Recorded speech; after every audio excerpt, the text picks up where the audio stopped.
Welcome to my vlog. This is EKS Moto or Electric Kick Scooter Moto Vlog. Ito yung una kong vlog. Ito yung una kong lalabas sa YouTube para sagutin. Ito yung scooter ko, Monster VS Pro Plus. Powered by BYD. Gawa to ng DD. Well, ito yung starting fault ko. Nung pumunta kami ng Infanta. Let's try namin kasi 300 daw ang kaya niya. Sa meeting place namin. Ito.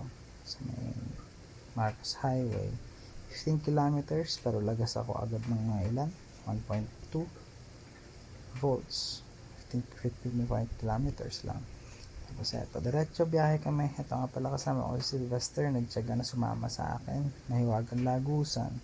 Kasi eto na yung nabibiyahe kami. May sound yan eh. Kuusap kami. Sabi niya, kapote manood daw kami. Or diretso lang. Sabi ko, okay lang naman yata, parang mahina. Oo nga, mahina na mata namin. Ito, mga dalawang motor lang ang pagitan namin. Hindi ko siya makita talaga. Kita mo dito sa video, hindi mo na makikita yan. So, ito yung papasok kami ng Infanta. Kita mo yung arco dyan ng Infanta. So, well, KM90 yata yan. So 90 kilometers na bali yung biyahe namin. Pero eto, habang palapit kami ng palapit doon, makikita nyo naman, padilim ng padilim. Malapit na daw, sabi niya. Pero ayun na nga, malapit na kami mabasa. So di pa rin kami nagkapote. So, hinto siya dito kasi naantay niya ako. Nandiyan dadaan yung dalawang motor dyan na pagitan namin. Hindi rin ako masyadong makabilis. Ang pacing namin 40, 45 kasi maulan. Well, bago pa yung scooter ko noon, tapos medyo maalog, wala pa akong damper. So yung isang inakyat ko dyan, nilagyan ko yung damper nya. Pilitan na akong gumawa ng video kasi sabi nga nila toxic daw ako. Well, hindi naman siguro. Wala din naman daw akong kaibigan. Meron naman isa, si Sylvester. Kaibigan ko yan. Ito mga picture na to, nakita ko na lang yan. Kasi ito yung pagdating namin sa kainan namin sa may Marquez or Jariel's Peak. Yan na ang kondisyon. So, wala akong magawa. 100 kilometers, 77.2 pa.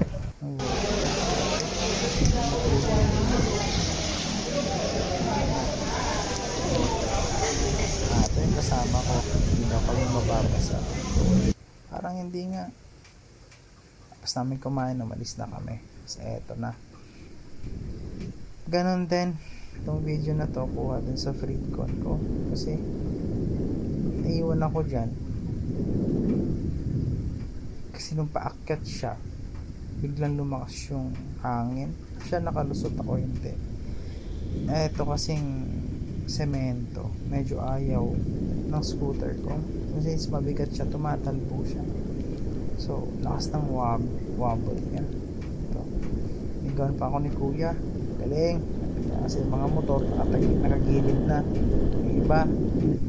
So lakas yung ulan, nakikita nyo naman malakas yung ulan. Eto, tinas ko yung scooter, nasira yung throttle ko pero hindi pa dito, nakapagbagyo pa yan, pero yung throttle na nasira kasi nga, babad talaga siya after nitong test namin. Hindi lang to basta-basta ulan. Makikita nyo talaga tumatalsik yung ulan. Bago lang takbo niya, hindi ka nagpabilis. 20-30 nauna na siya kasi sanay siya sa scooter niya. Siyempre namin yan, yan. Ganda rin ang suspension ng namin. Ngayon akong gustong bilhin, so nga lang maiksi daw yung range. Hindi naman, okay naman. 50 AH nila, abutin naman yun ng mga 100 kilometers. May charge ka lang, that's normal sa scooter yan. Baka sabihin nyo, nag-charge, sinisiraan ko na. Hindi ganun yun, normal sa scooter na mag-charge. Ito nga lang, iba yung scooter ko. Ito, pinadating ng double D sa request ko. sila kabait sa akin. Papasalamat ako sa dog. Bibigyan nila ako. Ito, medyo addict lang talaga ako mag-ride na malayo. Dati kasi nagbabike ako mga 100 kilometers, 50 kilometers, bike yun. Ngayon, itong scooter, nagiging kasama ko ngayon para makita outside Manila na nakasanayan ko, labas, provincial feels pa. So, makikita mo yung mga tanawin na yan. Makikita sa Manila yan. Pag yan kasi, medyo nare-relax yung pakiramdam. So na lang. Yan lang. Nauulanan ka, nababasa ka. Sarap kaya ng pakiramdam ng malamig. Kaysa doon sa puro ngayon. Dito nga pala, nagkapote na kami. Kasi talagang sobrang lakas na.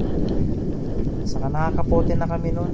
Doon, kinainan namin sa Bulalo. Baliktad. Kasi nga, wala eh. Mas talaga nung ulan. Lalo pag alis namin doon, walang ulan, kaya hindi kami nagkapote. Tapos pagtingin namin maliwanag, makikita nyo naman maliwanag yung langit dyan. Pero talaga malakas yung ulan. Ay, ganyan talaga ang buhay. Pero, yan, mainitan dyan, dahan-dahan talaga ako kasi maalog. Tapos mawabol siya. At the same time, madulas yung daan, kaya nasa bandang gitna lang ako. Ito, meron kami dyan binababaan after ng tulay. Tulay pa yun. Basta ganun. After ng area na yan, may tindahan dyan. Normally nagsosoft drinks kami o nagtutubig kami dyan, nagpapahinga kami dyan. Pero this time siguro magkakape kami, and joke lang, ayan, tubig. So yung IP rating nito, hindi rin basta-basta. Yung IP rating ng namin, as in din siya. So far hub ko wala pa rin nasisira, pero yung hub ko kasi is 4,000 watts. Ayan yung unang tinadating. So ito na yung area. Huminto yung mga motor kasi mas talaga yung ulan, nagkapote sila. Ayan.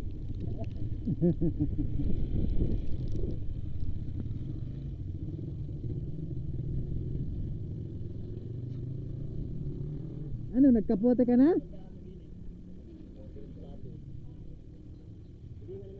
Nakaano ka na ba? Hindi pa. Mali, hindi siya. Tamang desisyon dapat, ano, nagkapote na tayo. Nagkapote. Ay, Umaraw kasi. maaraw eh. Pagdating Dito pala bagyo.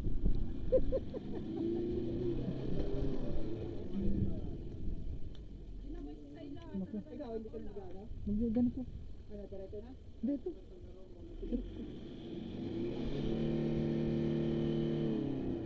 Tulak.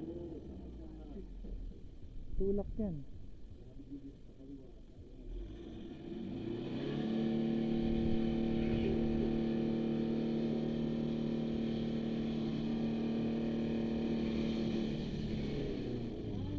Oo. Madudulas talaga yun. Hilong muna tayo. Dito sinilong ko na nga yung aking scooter. Tapos papantalon lang ako. Tapos na magpantalon dyan. Wala, may time daw kami. Kaya at least Talagang 6 na ano, on time na. dinoblo. So, kakapote lang ako. Well, since basa na kami, yung kapote, ang silbi nila yan para hindi malamig. Pero eto na kasi yung pababa. Karamihan na pababa. Usually pag pababa, mabilis talaga pumatakbo tong si Cell. Kasi nga, yung battery nila, tinitipid nila. Tapos pag pababa siya, mas mabilis. Kasi nga, wala kang gagamitin. May e-brake ka. May kon pa yun, may power region yun kung tawagin namin. Ngayon, eto, mababa na. Malapit na lang. Baka na kami sa may Fanta. So, normally, magiging patag na yan. So, hopefully, hindi na siya maaraw. Hindi na siya maulan. Sana maaraw na. Well, yan. Makikita nyo pag tapos itong video na to. Ito nyo kaagad. Infanta na yun. Kasi, kinat ko na yung video ko dyan. Baka malobat ako. Siya kasing gamit niya Insta 360 X3. Salamat sa footage, mga bro. By time, makakabili rin ako niyan.